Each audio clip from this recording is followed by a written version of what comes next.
আজ থেকে 20 বছর আগের কথা, যখন আমার বয়স মাত্র 4 কি 5।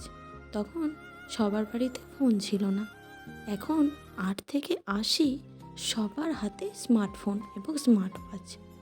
দেশের কত উন্নতি হয়েছে, তাই না? দেশের উন্নতি হলেও মানুষের মনের কি কোনো উন্নতি হয়েছে? পরিবর্তন হয়েছে কি মানুষের মেন্টালিটির? এত স্মার্ট জিনিস ব্যবহার করার পরেও মানুষ কি আদৌ স্মার্ট হয়েছে? আমি সোশ্যাল মিডিয়ার সঙ্গে যুক্ত আছি প্রায় 2 বছর ধরে। ইউটিউবে 2 বছর এবং ফেসবুকে এই নতুন এক মাস মতো শুরু করেছি।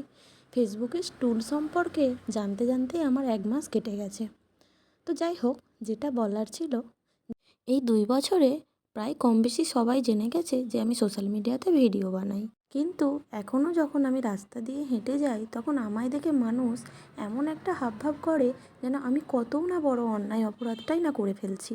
কিন্তু প্রতিটা মানুষ এখনকারের দিনে, প্রত্যেকটা মানুষ কোনো না কোনো প্ল্যাটফর্মে কোনো না কোনোভাবে ভিডিও বানায়। কেউ শখে করে, কেউ প্রফেশনালি করে, কিন্তু ভিডিও বানায়। কিন্তু আমায় দেখে মানুষ এমন একটা বিহেভ করে আমি যেন